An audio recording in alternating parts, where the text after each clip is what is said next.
अगर कोई पुराना पौधा हमारा बीजू हम लोगों के पूर्वज लोग लगाए हैं, आज 50 साल का पेड़ हो गया या 20 साल का हो गया, और आपको ये लगा कि अरे ये तो पेड़ में फल नहीं आ रहा है बढ़िया, ये तो गलती से बीजू लग गया। बात चल रही थी ना, अभी हम आपको कलमी पौध कैसे बनाने हैं और उसका इम्पोर्टेंस सारा उस दिन बता चुके हैं कि कलमी पौधे ही केवल होने चाहिए, बीजू नहीं होने चाहिए। अब बीजू मान लीजिए कि फर्ज करिए बीजू पौधा लग गया, अब इसको क्या करें? जब ये फलत में आएगा 14-15 साल बाद, काट भी नहीं सकते, तो इसको इस तरह से कोई डिहार्निंग कर सकते हैं, इसको बोलते हैं रेजुविनेशन, जीर्णोद्धार।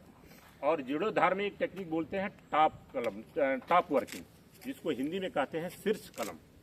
तो इसी के ऊपर इसको इस तरह से पौधे को काटा जैसा आपको दिख रहा है, मुख्य तना को छोड़ा, और जो शाखाएं प्राइमरी शाखाएं जा रही हैं 1, 2, 3 जो भी हैं, उनको लगभग 1.25 मीटर 1.5 मीटर रख करके बाकी सब काट के हटा दिया।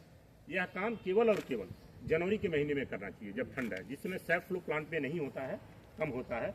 तो आप कहेंगे ना, जब गर्मी में काट दें, बरसात में काट दें, तो पौधे से पानी निकलेगा, कहेंगे पौधा रो रहा है और इन्फेक्शन भी फैलेगा।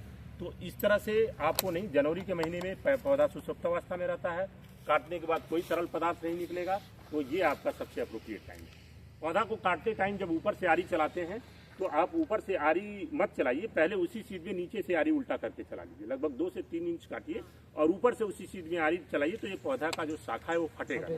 नंबर 2। नंबर 3, काटने के बाद आपको उस पर कोई लेप करना है, उसमें कॉपर ऑक्सीक्लोराइड मार्केट में आता है, वो आप लाइए, फंजीसाइड है। और सपोज करिए कि आपने कॉपर ऑक्सीक्लोराइड लिया, आधा किलो वो लिया, रात को भिगवा दिया, और आपने चूना भी आधा किलो, बुझा हुआ चूना नहीं होना चाहिए, बिना बुझा हुआ चूना, वो आप रात को लगा दीजिए, पानी में मतलब मिला के रख दीजिए। इसका रेशियो ये होता है कि जैसे 1 किलो आप कॉपर सल्फेट लिए तो 5 लीटर पानी में मिला दीजिए, और 1 किलो चूना लिया बिना बुझा हुआ तो उसको 5 लीटर पानी में मिला दीजिए। दूसरे दिन उसको घोल बना करके और फिर छान लीजिए, छान के मिला लीजिए, और उसका आप लेप कर सकते हैं।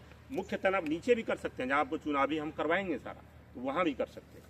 तो हाँ, यहाँ हमारा बताने का तरीका है, काटने के बाद वहाँ भी साफ सफाई करके लगा देंगे, तो फिर चूंकि पौधे का अंग कटा है तो सूखने का डर रहेगा।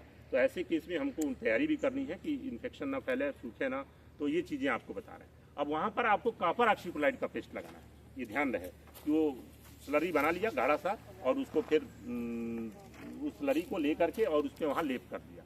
अब आप हाथ में दस्ताना कोई लगा लें या कपड़ा से लपेट लें या कुची बना लीजिए जिसको कहते हैं बढ़िया सा, और उसको लगा करके उनके मुंह पे लेप कर दिया। अभी ये बच्चे लेप करेंगे, काट के गए हैं, तो वहाँ पर लेप होगा। लेप होने के बाद छोड़ दीजिए। उसके बाद आगे काम क्या है, अगला स्टेप, ये आपने मान लिया 10-15 दिन में कर दिया, 15 जनवरी 20 जनवरी तक, तो एक थाला बनेगा नीचे, थाला बन करके इसको थोड़ा सा फर्टिलाइजर देंगे आप। इसमें कम से कम तो आपको यूरिया देना ही देना है, क्योंकि हमारा इसका उद्देश्य है कि इसमें जड़ें तो नीचे सब पड़ी हैं, ये तरल नीचे से पोषण भी, अपना भोजन भी लेगा, कोशिश करेगा। ऊपर का अंग कट गया, लेकिन ये इसमें फुटाव आएगा, तो नीचे तो पूरा रिजर्वायर है हमारे पास, मैंने खाने का मटेरियल, पानी भी लेगा, लेकिन फिर भी हम थोड़ा सा इसमें यूरिया डालेंगे ताकि उसको ताकत मिले और वहाँ फुटाव आ जाए। फुटाव कब आएगा उसका? नई शाखाएं मार्च के महीने में। तो मार्च के महीने में ढेर सारे फुटाव आएंगे, एक मोटी शाखा पर कम से कम 25-30 ऐसे आएंगे, उसमें से केवल 6-7 रख करके बाकी को हटाना है। कब हटाना है? जब जून में पहली बारिश आती है, तो जब एक बारिश खा ले तो आपको वहाँ पर 6-7 शाखाओं को रख करके और बाकी को हटा दें। और फिर उस पर ज़रूरत पड़ी तो एक कॉपर ऑक्सीक्लोराइड का स्प्रे करते हैं, ताकि वो आपका फंजीसाइड है, ताकि वो ठीक ठाक रहे, कोई प्रॉब्लम ना आए। फिर उसके बाद पूरी बारिश चलने दीजिए उसको। बारिश जैसे ही ख़त्म होती है तो आपको पेड़ के पास अक्टूबर के महीने में जाना है, और जो 6-7 शाखाएँ रखे हैं उसमें से केवल एक मोटी शाखा पे केवल और केवल 2 या 3 शाखा की जरूरत पड़ती है, जो मोटा हो, तगड़ा हो, बाहर की तरफ निकल रहा हो, बीच में दूरी भी प्रॉपर हो, उनको रखते हुए बाकी को आप हटा दें। और उसके बाद आप क्या करेंगे, मान लीजिए देसी पौधा टाइप का था, अब आपकी शाखा निकल गई। अब उन शाखा पे आज इस साल आपने मान लीजिए कि 2026 में अभी करेंगे जनवरी में, तो 2026 में कर रहे हैं, तो आप 2027 में आप उस पर आराम से मार्च के महीने में ग्राफ्टिंग करवा सकते हैं, और नहीं तो बरसात के टाइम में जून जुलाई में करवा सकते हैं। तो क्या ग्राफ्टिंग करवाएंगे कि ये भाई बीजू पौधा था, कोई वैरायटी नहीं थी, लेकिन जो शाखाएं निकली हैं उसके ऊपर आप जो नॉन वैरायटी अच्छी वाली है वो ला करके आपने ग्राफ्ट करा दिया। तो आप देखेंगे कि पहले साल कटिंग में और बढ़वार में टाइम लगा, दूसरे साल ग्राफ्टिंग करा दिए, तीसरे साल छोड़ करके चौथे साल इसमें से फल मिलना शुरू होगा। जो वैरायटी आप चाह रहे थे वो आपने ग्राफ्टिंग की। उसको, उस मेथड को कहते हैं टॉप वर्किंग, क्योंकि टॉप पे चढ़ करके, टॉप है ना वो, वहाँ चढ़ के हमको ग्राफ्टिंग करना है, तो बोल दिया टॉप वर्किंग। और टॉप वर्किंग को हिंदी में हम कहते हैं शीर्ष कलम।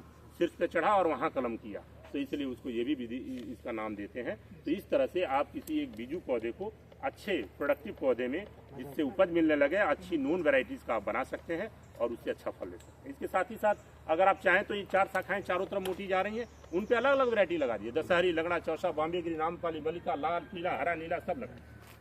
तो आपको एक शोभा भी घर के सामने लगे, अरे इतनी सारी वैरायटी इस पे लगी हुई है। तो ये है, ये कोई बड़ी चीज़ नहीं है, आप चाहें तो कर सकते हैं। तो ये हो गया। और इसी के साथ मान लीजिए कि पुराना बगीचा है, वो नॉन वैरायटीज़ है, अच्छी वाली प्रजाति है, लेकिन 50 साल का हो गया है, 45 साल, 50 साल, 55 साल का हो गया, तो उनका जीर्णोद्धार इसी तरह से करेंगे और उसमें शीर्ष कलम करने की ज़रूरत नहीं है। फिर आप जो है इसको काट करके और शाखाओं को वैसे मेंटेन करेंगे, बाद में वही जो वैरायटी आपकी थी लगी थी वही फल आप देखेंगे कि उच्च गुणवत्ता युक्त फल, बढ़िया साइज़ का फल, मीठा मतलब क्वालिटी उसमें बढ़िया है, उस तरह के फल का उत्पादन पुनः आप ले सकते हैं। तो इस तरह से जीर्णोद्धार की तकनीक और साथ साथ शीर्ष कलम की तकनीक आपको बताया गया, इसका आप फायदा उठा सकते हैं। ठीक है।